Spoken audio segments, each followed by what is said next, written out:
Dibandingkan pelatih tim nasional Indonesia lain ya saudara-saudara, pelatih lokal seperti Fahri Husaini, Bima Sakti atau bahkan Indra Syafri saudara-saudara, saya rasa Nova Arianto ini punya kelebihan. Dia berani sekali melakukan eksperimen. Kemudian pilihan taktik dan strateginya dia juga banyak sekali saudara-saudara, banyak sekali, dan saya rasa ini adalah sesuatu yang dia contoh dari Sintayong saudara-saudara. Halo saudara-saudara, jumpa lagi dengan komentator gadungan di sini. Dengan komentator yang gadungan. Seperti biasa saudara-saudara, seperti biasa, kalau kita sudah bertemu pasti akan ada yang kita bicarakan, akan ada yang kita perbincangkan, kita ulas, kita analisis, kita bacotin, kita gibahin, kita cangkeman tentang sepak bola di seputaran Asia Tenggara, di negara-negara tetangga, negara-negara jiran, negara-negara sahabat, negara-negara serumpun, Indonesia, Thailand, Malaysia, Vietnam, Laos, Myanmar, Brunei Darussalam, Kamboja, Singapura, Filipina, Timor Leste, Wakanda, Konoha, negara api, negara angin, negara air, negara dongeng, dan sekitarnya saudara-saudara. Semua akan kita bicarakan secara fair, secara jujur, secara adil, tanpa muatan politik, tanpa kebencian, tanpa provokasi, baik yang sudah lama maupun yang terkini saudara-saudara. Bebas. Yang penting sopan.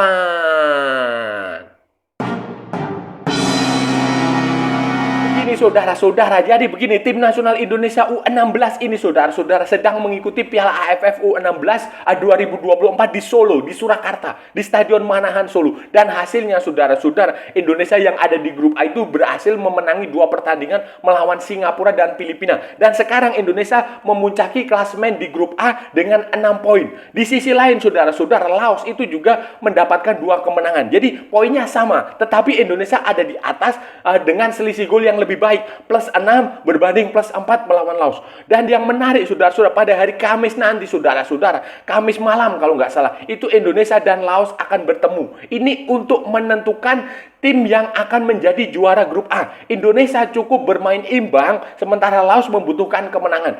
Nah, nanti saudara-saudara, siapa yang akan menjadi juara grup itu akan bertemu dengan ini yang menarik saudara-saudara. Dari grup A ini saudara-saudara, juara grup A itu akan bertemu dengan juara grup C atau runner up grup B. Runner up terbaik maksudnya. Kalau dari grup B itu menjadi runner up terbaik, maka dia akan bertemu di situ. Dan yang terjadi adalah saudara-saudara, di grup C itu ada Malaysia, ada Thailand, ada Australia. Sementara Malaysia masih memuncaki klasemen diikuti Thailand. Australia di posisi ketiga. Sementara di grup B-nya saudara-saudara, runner up-nya itu kemungkinan antara Kamboja atau Myanmar.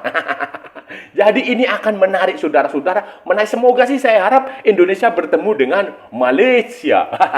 Supaya heboh di dunia maya saudara-saudara, supaya heboh. Tetapi ya saya harap kalau Indonesia bertemu Malaysia ya respect lah, sesama respect, karena ini hanya level anak-anak saja lah, nggak usah terlalu berlebihan. Nah, tapi yang ingin saya katakan saudara-saudara, penampilan tim nasional Indonesia U16 ini melawan Singapura, melawan Filipina itu berbeda dari pertandingan satu ke pertandingan lain. Kenapa? Karena taktik dan strategi yang diterapkan oleh Nova Arianto dan pilihan pemain itu yang lebih bervariasi, lebih beragam, lebih kaya saudara-saudara. Dan tentu saja ini bagus saudara-saudara.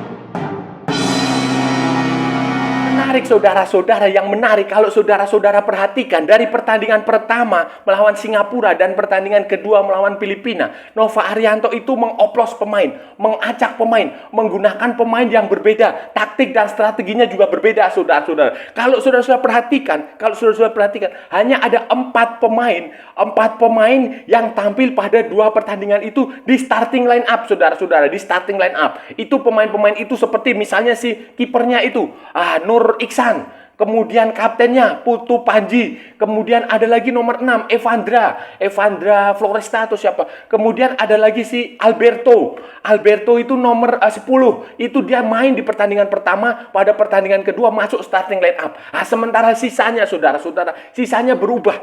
Saat melawan Singapura itu ada Raihan, ada Baker, Matthew Baker, kemudian ada Fabio, ada Nasril, kemudian ada Goli, kemudian ada Mirza. Itu di pertandingan melawan Singapura. Sementara di pertandingan kedua berubah lagi saudara-saudara. Berubah lagi ada seperti si Putu Cahya, kemudian Andi Fatih, Dava Zidane, kemudian Milanesta, Lucas Lee, kemudian ada lagi Fandi Ahmad, ada lagi Josh Holong. Nah, jadi itu adalah pemain yang dua pemain yang berbeda, dan cara bermainnya juga pertandingan pertama dan pertandingan kedua sebenarnya teorinya agak berbeda. Pertandingan pertama dia lebih memaksakan pemain, lebih taktiknya agak long ball sedikit dengan sedikit umpan pendek. Sementara di pertandingan kedua itu dia sebenarnya ingin pemain bola pendek dengan kombinasi long ball, tetapi yang terjadi tidak berjalan mulus. Tetapi itu tidak masalah saudara-saudara, tidak terjadi. Dan pada pertandingan pertama juga gol cepat dengan mudah terjadi saudara-saudara. Sementara di pertandingan melawan Filipina itu baru di babak kedua setelah tim nasional U16 ini bekerja sangat keras mencari sejumlah peluang untuk menciptakan gol. Dan menurut saya taktik dan strategi seperti ini bagus saudara-saudara. Bagus, formasinya juga 4-4-2 bukan 4-3-3 seperti yang biasa kita kenal di tim nasional Indonesia, asuhan Indra Syafri atau asuhan Fahri Husaini atau asuhan Bima Sakti saudara-saudara. Dan 4-4-2 itu kadang juga berubah lagi menjadi 4-2-3-1 dan kadang juga 4-3-3. Jadi menurut saya ini baguslah saudara-saudara, bagus Pak. Pengamatan saya saudara-saudara, dari pengamatan saya, apa yang dikerjakan oleh Nova Arianto ini mirip dengan apa yang biasa dilakukan oleh Sintayong. Wajar saudara-saudara, wajar. Karena dia lama sekali bekerja dengan Sintayong, dia menjadi asistennya Sintayong sejak pertama kali Sintayong datang. Tadinya kan yang mau dikasih asistennya Sintayong itu kan Fahri Husaini, tetapi Fahri Husaini menolak dengan alasan ya mungkin saja gengsi lah. Caranya tidak benar, memberhentikan saya, menawarkan saya pekerjaan itu tidak benar, kata dia begitulah. Ya itu kan berarti gengsi lah, dia mungkin gengsi atau apa, atau dia merasa sudah sukses dengan U16 jadi dia menolak untuk menjadi asisten. Nah, kemudian diberikanlah kepada Nova Arianto, dan ternyata Nova Arianto belajar banyak dari Sintayong. Apa yang dilakukan Sintayong itu dia pelajari, termasuk cara mengumpulkan pemain. Dia melihat postur yang tinggi-tinggi, kemudian dia kalau latihan itu menggunakan dua kaos kaki berbeda. Kaos kaki di kanan dan kiri itu warnanya berbeda, di mana kaki terkuatnya menjadi perhatian dan kaki terlemah akan diperbaiki. Ya itu kemudian taktiknya yang jelas ini saudara, taktik dan strategi. Sintayong itu juga seperti itu. Pertandingan pertama, pertandingan kedua dia selalu mengoplos pemain, termasuk nomor punggung. Waktu uji coba itu juga dengan turnamen ini nomor punggung pemain itu berbeda. Itu yang dilakukan Sintayong. Jadi dia mengacak pemain, taktik dan strateginya berbeda supaya lawan itu tidak bisa membaca tim terbaik Indonesia itu siapa, starting line up terbaiknya siapa, pemain yang bermain begini itu siapa. Itu susah sekali dibaca. Itu Sintayong banget saudara. Dan ini juga begini, Sintayong itu biasanya memperlakukan sebuah turnamen itu dalam satu kesatuan. Jadi dia tidak hanya melihat satu pertandingan, tidak. Ini yang dilakukan Nova Arianto juga sama. Dia melihat satu pertandingan. Jadi dia melihat goalnya dia adalah, tujuan dia adalah lolos dari grup A, kemudian tampil di semifinal dan juara. Jadi dia tidak terlalu peduli apakah akan mencetak 11-0, 10-0, 15-0, 25-0 atau tidak. Bagi dia yang penting menang. Karena tujuan dia adalah strategis, taktik dan strategi dia itu menyesuaikan dengan tujuan. Tujuan dia ingin lolos, ingin menjadi juara grup A, dan ingin juara di Piala AFF. Saja ini berbeda saudara-saudara, taktik dan cara melatih seperti ini berbeda dari pelatih-pelatih lokal Indonesia sebelumnya di level junior ini saudara-saudara, di level U16, U19 ini berbeda saudara. Kalau saudara-saudara perhatikan pelatih seperti Indra Syafri sekalipun saudara-saudara, Indra Syafri kemudian Bima Sakti bahkan Fahri Husaini itu pilihan pemainnya itu ya biasanya kalau dia sudah punya the winning team ya itu Pemain itu akan dimainkan dari pertandingan pertama, kedua, ketiga itu akan dimainkan. Dia tidak akan melihat apakah dia kelelahan atau tidak. Pokoknya dia akan mainkan terus. Dia tidak melihat apakah lawannya itu Guam, apa Kepulauan Mariana, Timor Leste, atau lawannya Malaysia, Irak, Uni Emirat Arab. Itu dia nggak peduli itu. Yang penting dia punya the winning team, itu dia dimainkan. Cara bermainnya juga sama saja, begitu. Selalu menyerang. Kemudian formasinya 4-3-3 biasanya seperti itu, dengan pola-pola yang sama saja seperti itu, sehingga itu memudahkan sekali dibaca. Itu yang terjadi dengan pelatih-pelatih lokal kita. Kalau saudara-saudara lihat waktu kemarin ya, tahun lalu kalau nggak salah, itu tahun lalu atau tahun berapa itu, waktu kualifikasi Piala Asia U17, waktu tim asuhannya Bima Sakti, kan sudah lihat melawan Guam, wah itu kenceng banget tuh. Padahal aturan yang diterapkan bukan selisih gol, tetapi head to head. Nah, kemudian ketika pertandingan melawan Malaysia kalah. Nah, jadi itulah contoh bagaimana pelatih seperti Nova Arianto ini berbeda dari pelatih junior Indonesia sebelumnya yang benar-benar memperhatikan pertandingan ini sebagai sebuah turnamen, sebuah kompetisi yang holistik. Jadi dia tidak hanya melihat satu pertandingan, dia tidak perlu memamerkan skor yang mencolok. Berapa dulu ya waktu lawan Guam? Ya pokoknya enggak lah. Sekarang ini Vietnam ini kemarin waktu melawan mana ya? Brunei itu menang 15-0. Tapi kayak gitu kan nggak perlu sebenarnya, saudara-saudara. Kayak gitu nggak perlu, karena yang diperlukan yang penting itu menang. Yang penting menang, kemudian lolos, kemudian tampil di semifinal, menang, final, dan juara. Tidak perlu skor-skor besar itu, tidak perlu, tidak ada maknanya lah. Dan ini tampaknya yang coba sedang dilakukan oleh Nova Arianto, yang memang berbeda dari pelatih tim nasional Indonesia junior sebelumnya seperti Bima Sakti, apalagi Fahri Husaini, termasuk juga mungkin saja si Coach Indra Safri, saudara-saudara. Menurut saya, saudara-saudara, apa yang dilakukan bagus, saudara-saudara, bagus. Sepak bola modern itu ya memang harus seperti itu. Sepak bola yang modern, yang zaman sekarang, zaman now, itu memang membutuhkan fleksibilitas. Fleksibilitas, saudara-saudara, fleksibilitas. Kita tidak bisa selalu bergantung pada skema, taktik, formasi pemain yang itu-itu saja. Kita contohkan saja ya, ini di level Asia Tenggara aja lah. Kalau saudara-saudara perhatikan, cara bermain tim nasional Malaysia di eranya Kim Pan-gon, itu kan monoton, begitu-begitu saja. Pemainnya juga itu-itu saja. Formasinya juga begitu-begitu saja. Akibatnya sangat mudah dibaca. Sangat mudah dibaca. Kalau menghadapi tim yang kuat seperti Oman, ya sebenarnya tidak terlalu kuat juga sih. Oman atau Kirgistan itu terlihat sekali para pemain Malaysia itu kesulitan, karena memang taktiknya sudah dibaca. Nah, itu yang terjadi dengan pelatih Indonesia sebelumnya seperti Bima Sakti, kemudian Fahri Husaini, termasuk juga Indra Safri. Nah, dan ini yang dilakukan oleh Nova Arianto ini memang benar-benar berbeda, dan itu dia menyontoh apa yang dikerjakan oleh Sintayong, dan itu bagus, saudara-saudara. Karena di era modern ini memang harus seperti itu. Ketika satu taktik dan strategi itu dibaca, dia harus berubah. Ketika satu pemain ini dimatikan, dia harus menggantinya dengan pemain lain yang jauh lebih bisa menjadi solusi. Sub per sub. Saudara-saudara ingat, Jerman di Piala Eropa, ketika gawang mereka buntu, solusi penyerangan buntu, Niklas Füllkrug masuk dan dia mencetak gol di menit terakhir. Ah, itu kan luar biasa, saudara-saudara. Begitu pula Italia waktu lawan Kroasia, ketika solusinya buntu, itu ada pemain siapa itu namanya itu, Matias siapa itu, Zirakardo atau siapa itu. Itu yang dia mencetak gol penentu skor imbang, kelolosan. Nah, itu seperti itu. Jadi sepak bola itu taktik dan strateginya harus fleksibel, saudara-saudara. Taktik dan formasi yang berbeda, sementara pemain yang berbeda pada pertandingan pertama dan pertandingan kedua melawan Singapura dan Filipina, saya berani bertaruh, saya yakin pada pertandingan ketiga Laos akan bingung, Laos akan kesulitan membaca Indonesia itu bermain seperti apa. Bukan hanya Laos, saudara-saudara, Vietnam atau Thailand atau Malaysia atau Australia yang kemungkinan besar menjadi lawan di babak ke semifinal, itu juga pasti bingung ketika melakukan analisis. Dia tidak akan menyangka siapa pemain yang kira-kira akan dimainkan. Nah, itu tujuannya. Dan menurut saya itu peluang Indonesia untuk menjuarai grup A Ini besar sekali saudara-saudara. Kemenangan akan Laos itu mungkin saja akan dihasilkan. Ya kalau nggak menang imbang lah, bisa lah. Laos memang kalau di level junior itu bagus saudara-saudara. Bagus sekali di level junior. Saya nggak tahu kenapa ya. Kalau dia level U16, U16 khususnya ya, itu mereka bagus. Lumayan lah.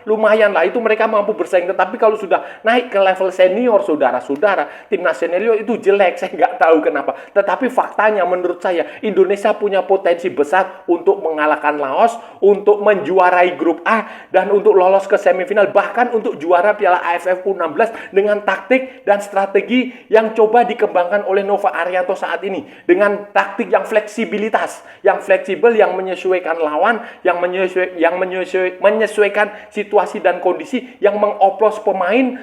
Itu menurut saya itu Indonesia punya.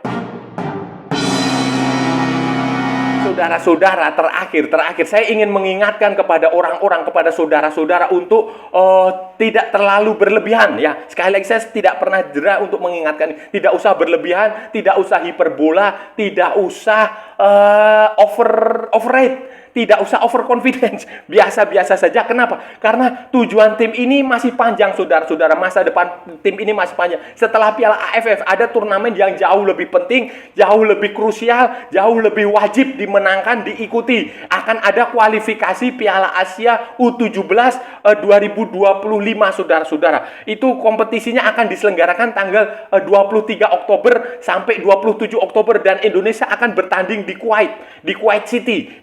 Karena Indonesia tergabung dengan tuan rumah Kuwait, kemudian Kepulauan Mariana Utara, dan Australia, saudara-saudara. Mungkin saja Australia yang sekarang tim tampil di Piala AFF, apakah akan tampil di kualifikasi Piala Asia U17 itu akan sama atau tidak? Saya nggak tahu, saudara-saudara. Tetapi kalau yang digunakan adalah tim Australia yang saat ini ya berat juga, saudara-saudara, karena mereka bermain imbang tanpa gol dengan Thailand, saudara-saudara. Bermain imbang tanpa gol dengan Thailand, dan nanti hari ini mereka akan bermain dengan Malaysia, saudara-saudara. Jadi ini tetap saja ini akan kompetisi yang berat, saudara-saudara. Kualifikasi Piala Asia U17 ini akan kompetisi yang berat, apalagi kita akan main away. Dan masih ada Kuwait, saudara-saudara. Sebagai tuan rumah tentu saja mereka pasti akan mempersiapkan diri dengan serius. Mereka tidak mau dikalahkan, walaupun di level senior kita pernah mengalahkan Kuwait di kandangnya.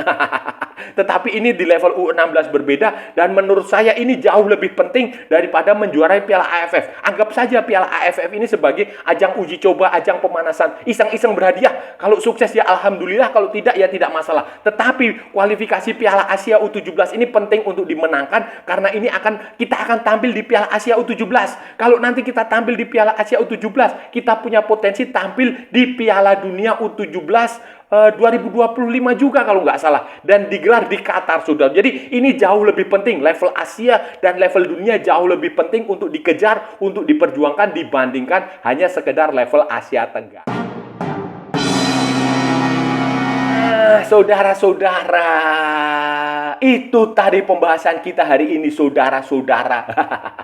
Kita sudah bicara panjang lebar, dari A sampai Z, dari barat sampai ke timur, dari utara sampai ke selatan, dari Sabang sampai Merauke, dari Pulau Rote sampai Pulau Miangas. Semua sudah kita bahas, kita ulas, kita analisis, kita bacotin, kita cangkeman, kita gibahin. Semuanya sudah tentang kiprah tim nasional Indonesia U16 di Piala AFF U16 asuhan Nova Arianto, saudara-saudara. Tadi kita sudah bicara, Indonesia sudah meraih 2 kemenangan atas Singapura dan Filipina, dan sekarang akan menghadapi pertandingan penentuan, pertandingan terakhir, pertandingan ketiga menghadapi Laos hari Kamis, saudara-saudara. Kamis malam. Indonesia dan Laos punya potensi untuk lolos sebagai juara grup. Siapapun yang menang pada pertandingan nanti, Indonesia cukup hasil imbang, saudara-saudara. Kenapa? Karena di klasemen sementara Indonesia punya 6 poin, Laos juga punya 6 poin, tapi Indonesia unggul selisih gol plus 6, sementara Laos plus 4, saudara-saudara. Nah, ini penentuannya nanti pertandingan melawan. Dan yang menarik, saudara-saudara,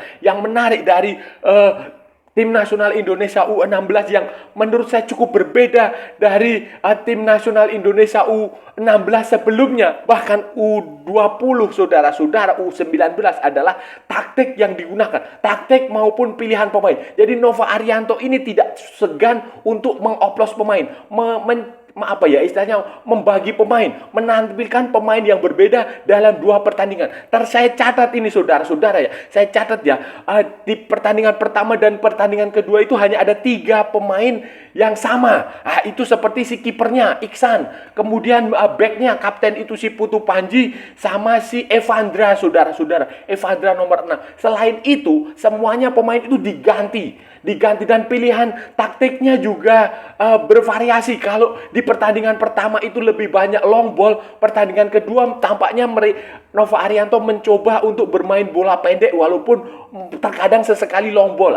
Itu taktiknya seperti itu dan itu ternyata berhasil mengecoh lawan, dan itu apa yang dia lakukan itu saat mengingatkan saya pada Sintayong. Pada Sintayong itu juga cara mainnya, cara taktik strateginya itu seperti itu, saudara. Dan tentu saja ini berbeda dari pelatih-pelatih sebelumnya seperti Bima Sakti, seperti Indra Syafri, bahkan seperti Fahri Husaini yang cenderung monoton, saudara-saudara, monoton dengan skema yang itu saja. Kalau mereka 4-3-3, Nova Arianto ini 4-4-2, kemudian kadang bisa berubah menjadi 4-2-3-1, 4-3-3. Jadi lebih kaya taktik, lebih kaya strategi, lebih bervariasi, dan materi pemainnya itu juga tidak itu-itu saja, saudara-saudara. Sehingga ini cukup bagus. Saya yakin akan merepotkan Laos nanti di pertandingan ketiga, maupun nanti ketika semifinal menghadapi siapa ya? Menghadapi Thailand atau Australia atau bahkan Malaysia atau Vietnam atau manapun, saudara-saudara. Dan saya rasa sudah cukup ya, saudara-saudara, pembahasan kita kali ini. Kalau ada salah-salah ya mohon maaf. Namanya juga gadungan, saudara-saudara. Wajar kalau gadungan itu salah. Tetapi saudara-saudara, kalau benar berarti sebuah kebenaran. Kalau saudara-saudara merasa channel ini bermanfaat, berguna, menghibur, menginspirasi, silahkan like, share, and subscribe. Tapi kalau tidak, saudara-saudara, abaikan saja. Skip, jangan ditonton, tetapi jangan juga di-report. Kasihan saya, saudara-saudara. Ikuti juga akun media sosial Komentator Gadungan, ada di Instagram, ada di Facebook, dan ada di TikTok yang bukan TikTok Shop, saudara-saudara. Oke, sampai bertemu lagi di edisi-edisi berikutnya dengan tema-tema yang jauh lebih tidak berguna, dengan tema-tema yang jauh lebih membagongkan. Salam olahraga dan merdeka!